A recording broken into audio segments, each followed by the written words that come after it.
दिया? Election commission को पास किए कि फेल किए? देखिए, हमने उनको यही कहा था कि जब चुनाव जनता लड़ती है तो आप बीच में मत आइए। नहीं आ गई थी, फिर भी क्या बोलेंगे? हारेगी जीती इलेक्शन कमीशन को पास किए कि नहीं? लोगों ने वोट दिया। हम आज भी ईवीएम के खिलाफ हैं। हम पूरे इलेक्ट्रल जो वोटिंग सिस्टम आज के दिन का है, हम आज भी उसके खिलाफ करते हैं। और आज भी जो आप देखे होंगे कि कल का उनका प्रेस कॉन्फ्रेंस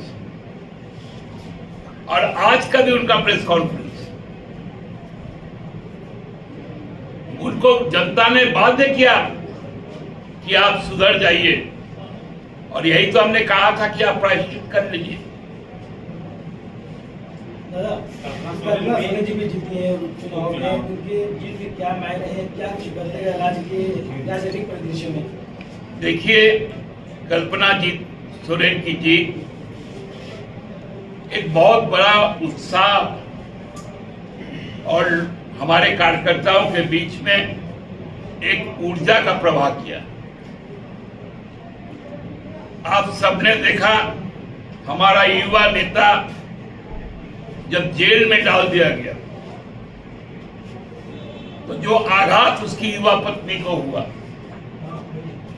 जब लोगों को इस बात का एहसास हुआ, वो लोगों तक पहुंची अपनी पीड़ा लेकर, तो ना केवल सहानुभूति मिला बल्कि आशीर्वाद मिला, और लोगों ने आदेश दिया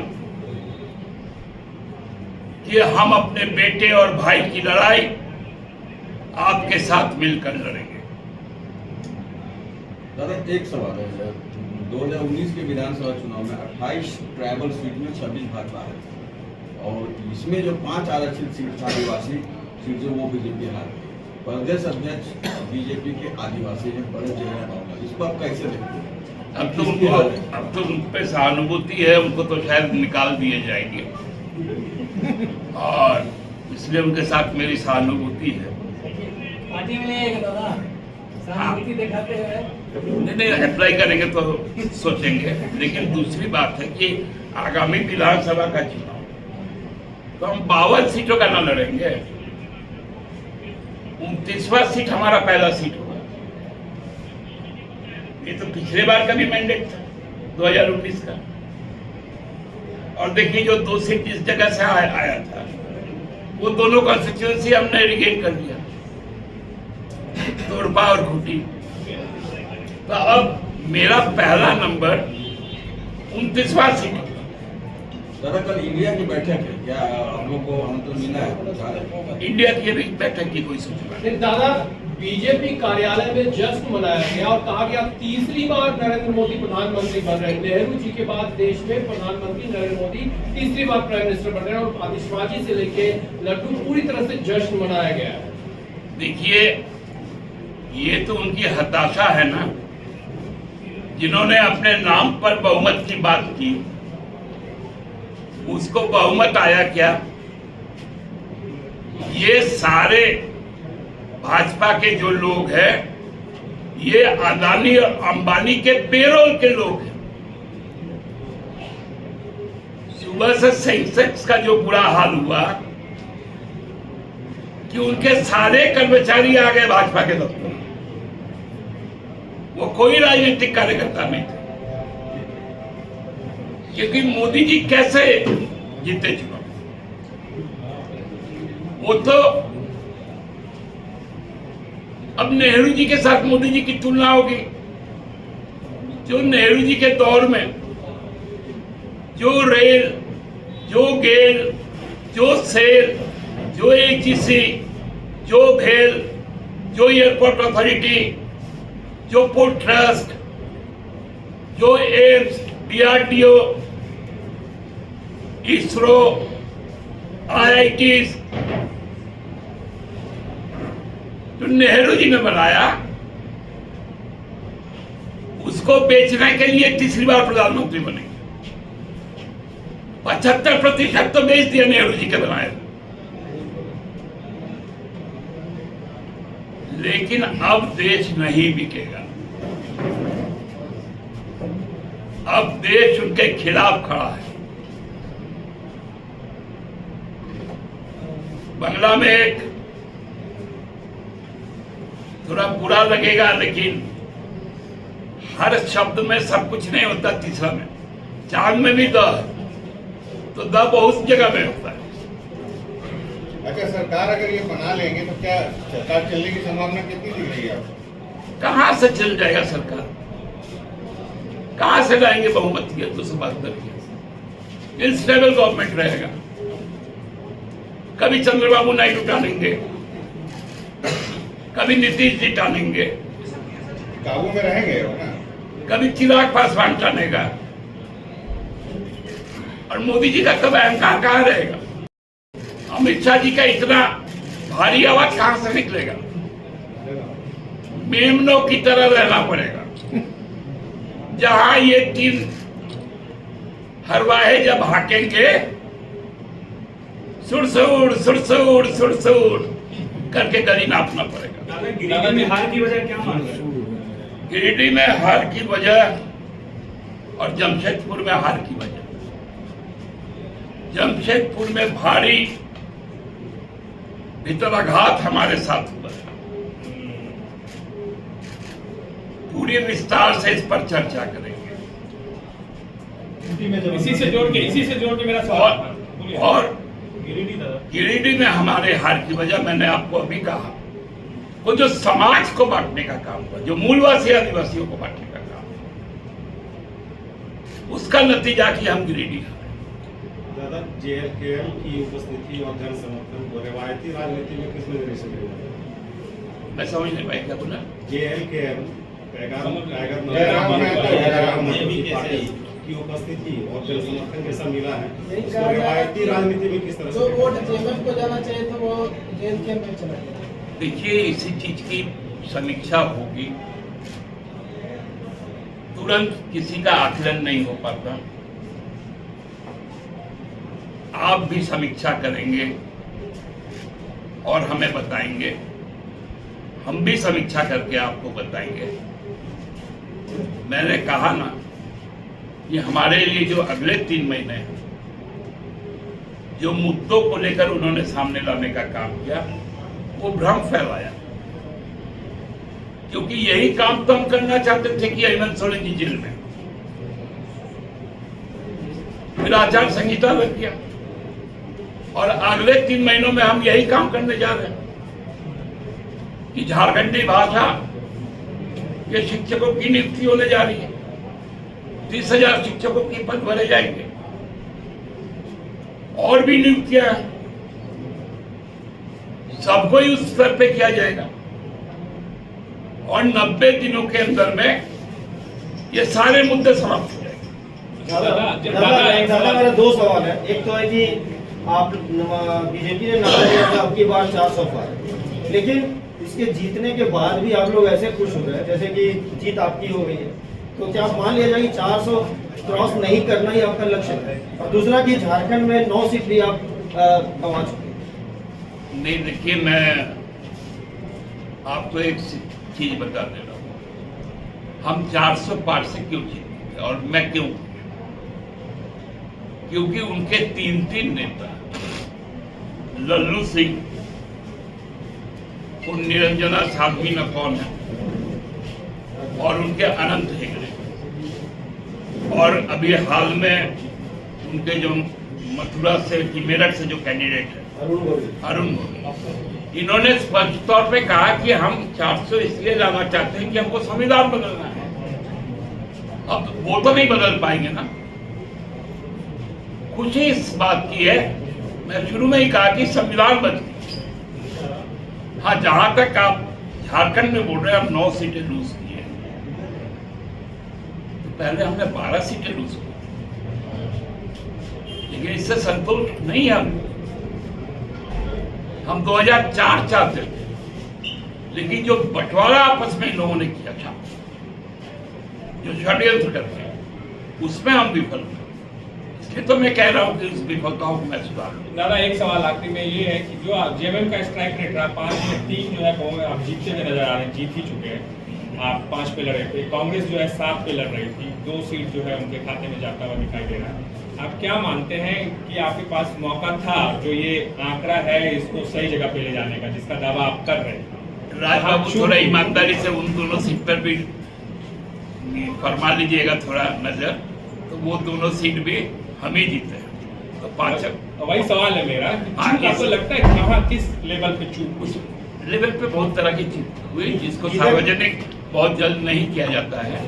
लेकिन भीतरघात का जिक्र हमने जमशेदपुर के लिए किया, रांची में भी भीतरघात हुआ, यहाँ भी संगठन मतलब इंडिया नहीं लड़ पाई। अब उसको कांग्रेस अपना विवेचना करेगी, हम अपने सीटों की विवेचना करेंगे। इंडिया गठबंधन के द्वारा नीतीश कुमार को भी फोन किया जा रहा है, टीडीपी को भी फोन किया जा रहा है कि हमारे साथ समर्थन।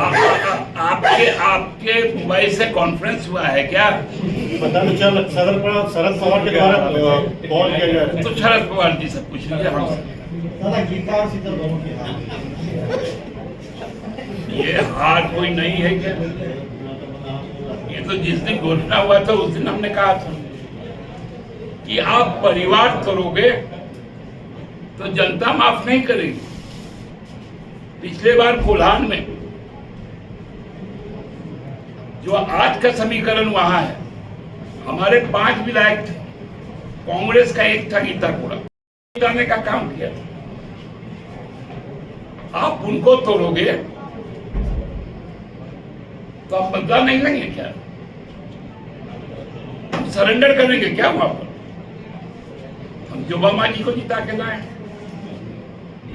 आप हमारा दुमका में परिवार तोड़ोगे तो आपको हम माकूल जवाब देंगे कि नहीं? तो उन्होंने तो अपनी नियति खुद तय की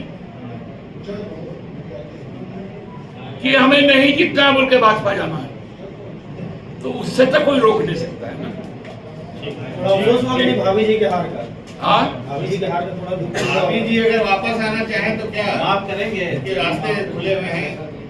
सुनिए ना, आज का दिन रिजल्ट कर, चलिए ठीक है। आप लोग लड्डू खाइए।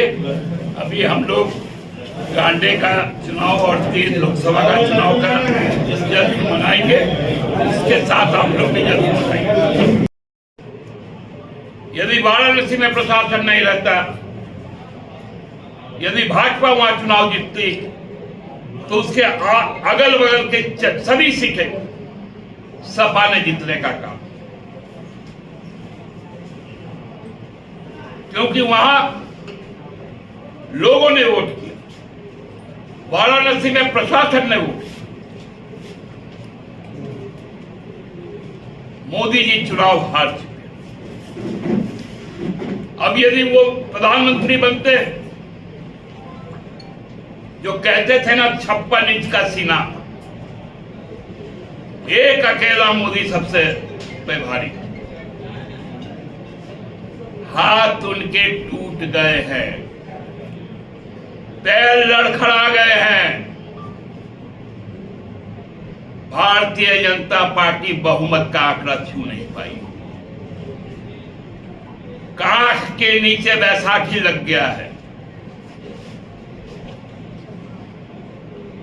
और पैरों की जगह ने व्हील चेयर ले लिया है। ये मोदी जी का आज का निर्णय, देश का निर्णय। आपने आदिवासी के बेटे को जेल में डालने का काम किया। यह पाप इस राज्य का आदिवासी समुदाय कभी माफ नहीं करेगा। इसलिए यहां के जो भी जनजाति आरक्षित सीट है, 5 सीट पर मोदी जी को हार मिला है। मोदी जी पराजित हुए हैं।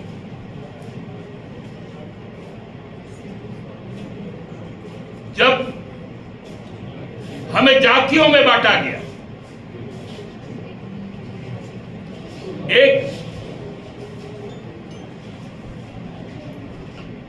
गुट का निर्माण किया गया जो समाज में भ्रम फैलाए, उसको संसाधन से परिपूर्ण किया गया और मूलवासियों में भी दरार पैदा की। उन्होंने समाज को भी तोड़ने का काम किया, मूलवासी आदिवासियों को तोड़ने का काम किया, उन्होंने घर तोड़ने का काम किया।